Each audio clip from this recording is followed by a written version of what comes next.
président Diomaye dafa ne Macky ku doy waar la Macky daa soxor bay soxoree sax ñu ko war a doon c'est-à-dire imagine moom préparé woon na bu ñu ñëwee rek coupure électricité yi tàmbali ñu ne voilà ki ko remplacé mënu dara te boobu moom peut-être sax nu mu tudd Amadou Ba mënoon na ko remplacé gis nga à un certain moment même avant même élection yi di yegsi xam nga période boobu yokkoon nañ kii nii comment dirais-je prix électricité bi après ma ne xoolal Macky ça m'est sûr et certain je pouvais jurer ne bu fekkoon mooy nekk candidat duñu yokk prix électricité bi waaye comme moom bëggul kenn remplacer ko day bëgg ñu jàpp ne il est incontournable ñu yokk ko mu noppi pare woon nañ pour ñu yokk ndox mi nga ñëw tàmbaleem ay coupure ñu ne voilà gis nga ñi ko remplacer kii ne mais dama naan ku ëpp déception mooy Macky Sall ndax yaakaaroon na réew mi du agsi fii nii te quoi qu'on puisse dire ñu jàppee woon ne noonu lañ dépendre ci ay France ak nangam loolu yëpp kenn gisatut côté réew maa ngi continuer di fonctionner ñii fekku seen i salaire ñu ngi continuer di fekku seen salaire affaire yaa ngi continuer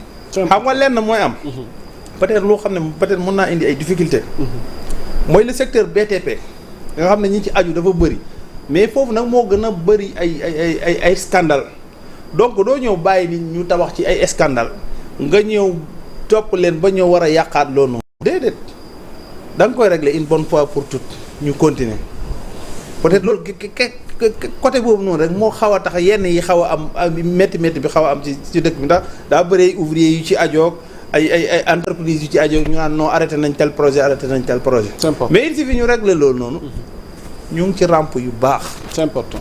réew boo amee assurance ne kama jiital du sàcc. am na yéene defar réew mi rek da ngay gis ne da nga nekk ci rampe yu baax a baax. te incha allah dana baax te gëm naa ko lool ne dana baax. jërëjëf Métal da ngay réagir ci question bi wala ma jàll ci Métal. li ñuy wax si Diomaye yi ba ma déggee li mu wax dama doon xaar mooy yan solution. ok. tamit bu waxee problème da nga war a indi solution quoi. yow noo gisee kon solution yi boobu. moom kay moom ñu ko war a wax moom duñ jox dëkk bi.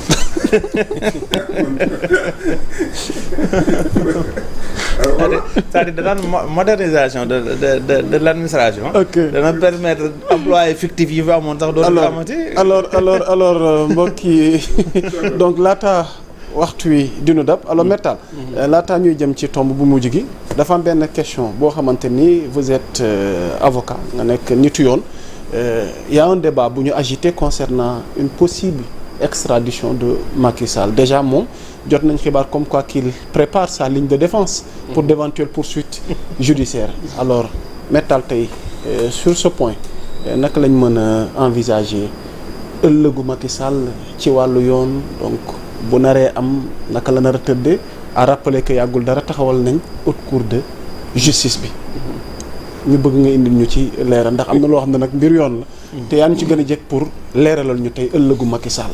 ok d'abord si haute cour de justice. waaw yoon moo ni. chaque début de législature dans les 30 jours dañoo war a installer la haute cour de justice maanaam loolu c'est une juridiction boo xam te nii dañ ko àppal temps bu ñu ko war a installer.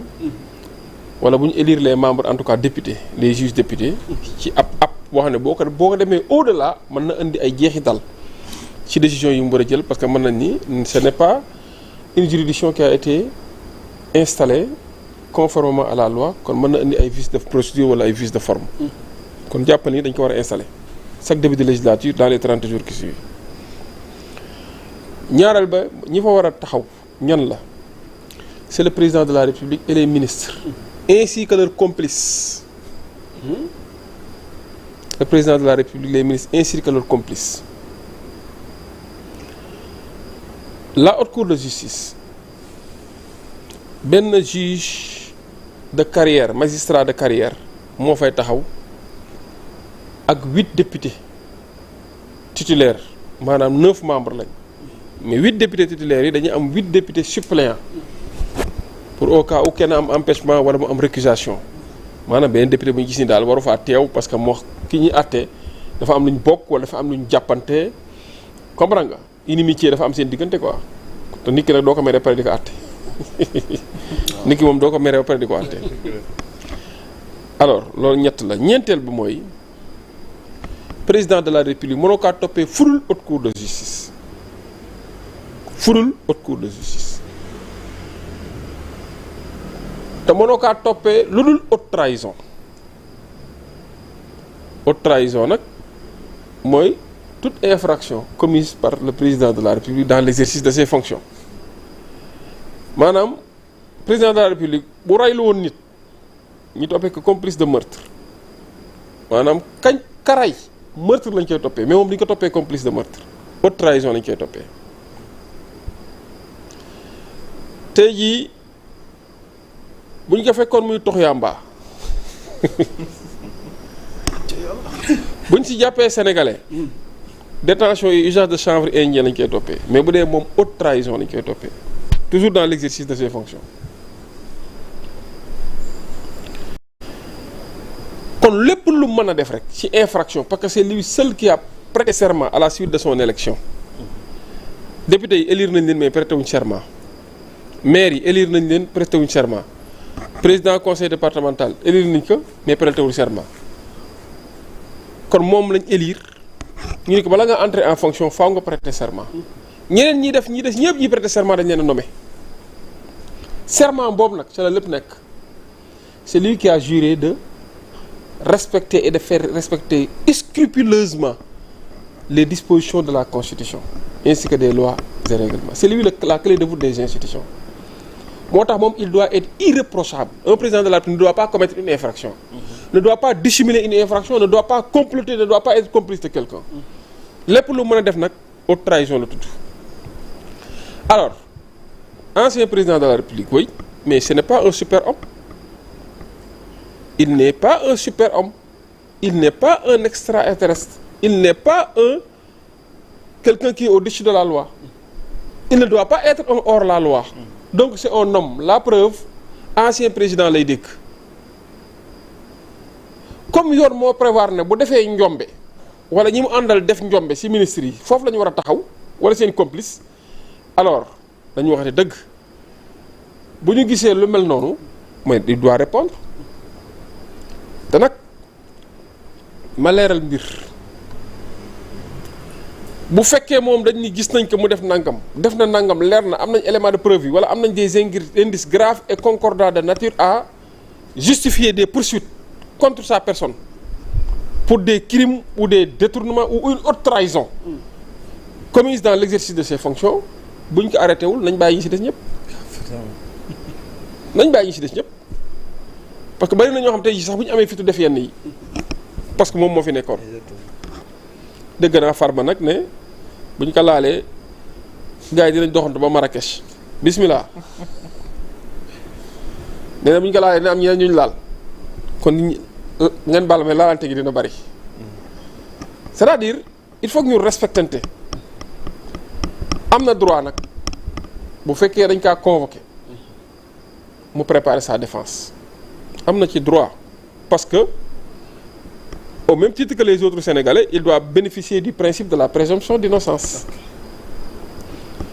muy moom wala muy keneen ba sax ku ñu war a convoquer wala ku ñu war a juger suba wala ku ñu juger ba pare mu def appel ils sont toujours présumés innocents moo tax man j'aurais pas la prétention ni l'intention de juger ou de s'arroger les attributions d'un juge ou les prérogatives d'un tribunal mais dama ne fii même étant président de la République en exercice vous n'êtes pas un super-homme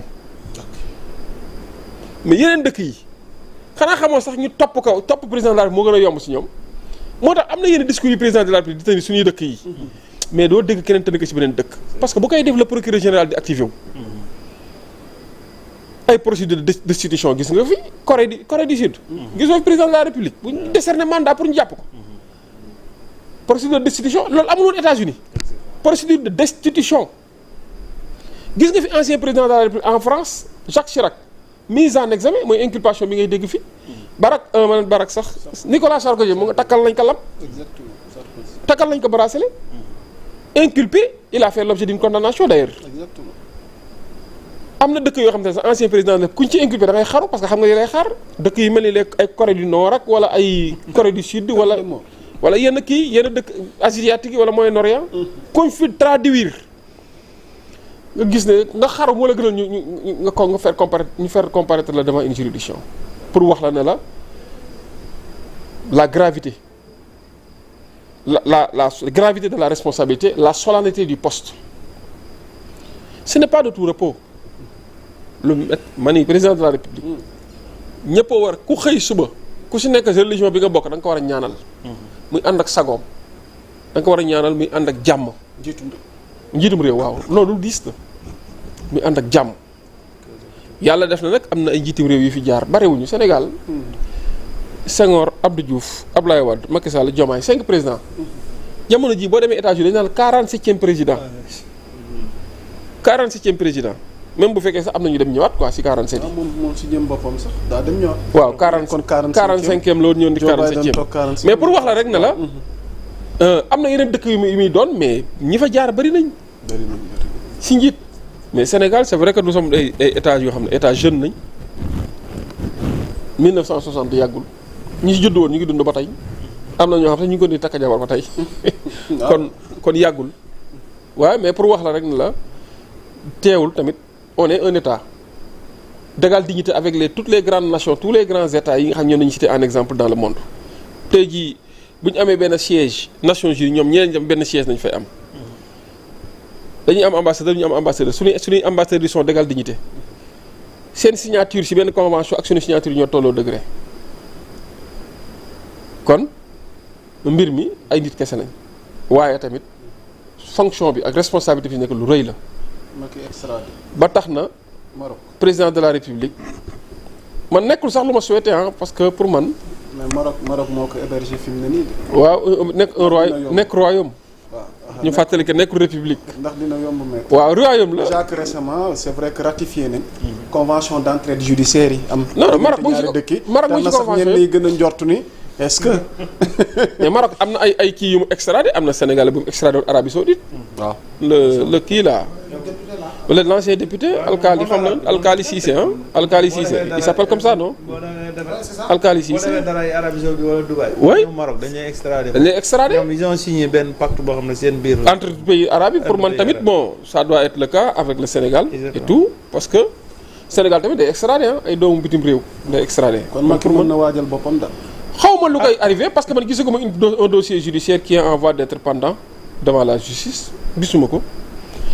xawma lu koy arrivé parce que dégguma enquête boo xam te ni nii une enquête benn enquête judiciaire wala enquête administrative wala corps de contrôle buñ ni moom Macky dugg na ba ni rubba gisaguma ko mën na am ni am na nag parce que état tamit di muy fonctionner dafa xaw a yéeme dañuy def li ñuy def togg seenti fa ngi nii togg ba mu ñoree la ñuy doog a xam ne ñor na ba muy togg kenn yëgul ni mu ngi togg.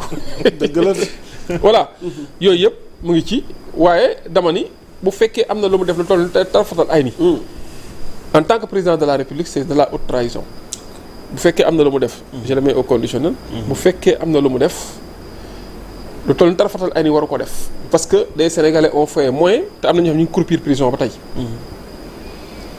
am na ay nit yu fi faatu nag am na ay nit yu ñu fi ñàkk seen membre am na fi ay nit yoo xam te ne nii torturé lañ leen am na ay nit yoo xam te ne nii dañ leen a enlevé disparaître am na fi enquête interne bu am gendarmerie nationale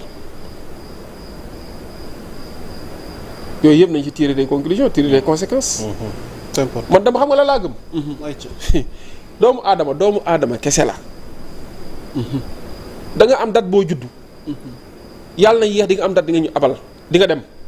ala kulli loo fi mën a am ci doole benn date ngay sentir ni am nga doole bis dina ñëw sentir nga doole nekkatul ci yow.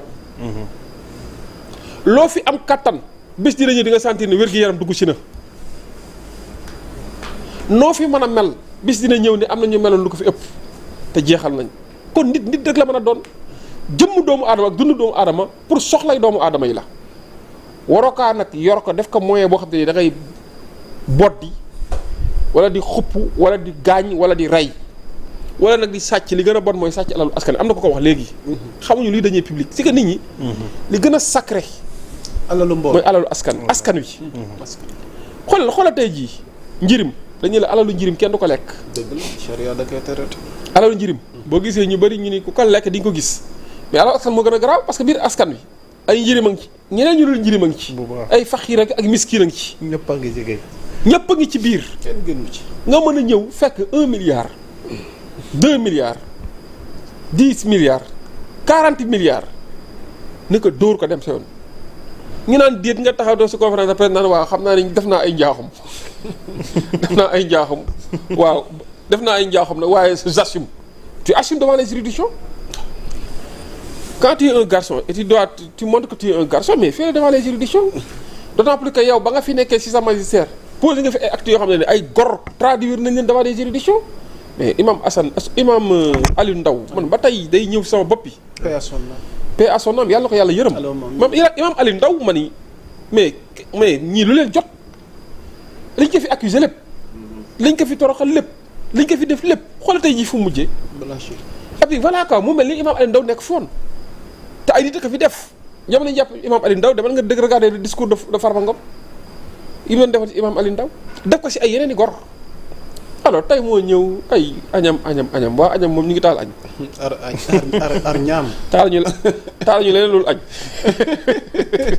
alors léegi nag may terminer foofu. may wax ni man de j'ai du respect pour tous les anciens présidents de la République parce que nag président de la République fonction bu rëy la fonction bu am solo la ci dundu réew. ak nag président lu mu bon nañ nangu nag am na lu mu fi def. président bu fi jaar am na lu ñu fi def loolu moom Senghor ba tey nag ku fi jaar am na lu fi def même bu fekkee ne am na ñoo xam la ñu yàq Iblis sax yàq ci diine bi yàq nañ fi bopp yaxeet loolu tamit nañ ko nangu ay président yoo xam ne nañ doon mais ay crime nga xay étouffé mais ay détournement de deniers publics ngay maa si teg sama conc ngeen ngi si teg seen koll mais jël ay nit kumba am ndey kumba amul ndey jël justice bi salfaañe ka ba sax magistrat yi amatuñu woon fi def seen liggéey ni ñu ko war a defee parce que yaa ngi leen di menacé mais ay gendarme ak ay militaire taxaw nekk dans la normalité ñu ni tey yi dee nañ kenn ki gisuñu kooram ba tey jabaram da ko naqarlu ba uyu ba fekk ci ko ay nit def enquête ci loolu ma ni dañu waxante dëgg lu fi waay def bu ko layoolu fii tamit ëllëg ci biir dina ko layoo ci lu leer nañ waaw parce que man ni ma gëmee juddu avant ngay juddu lan nga woon da ngaa dee woon dëgg la ba nga juddoo nga xam ne sa àpp a ngi ñëw te bis dina ñëw di nga ko layoo ñu dañoo gëm loolu te ku dul bàyyi xel loolu defal lu la neex ku dul bàyyi xel loolu bis penc defal lu la neex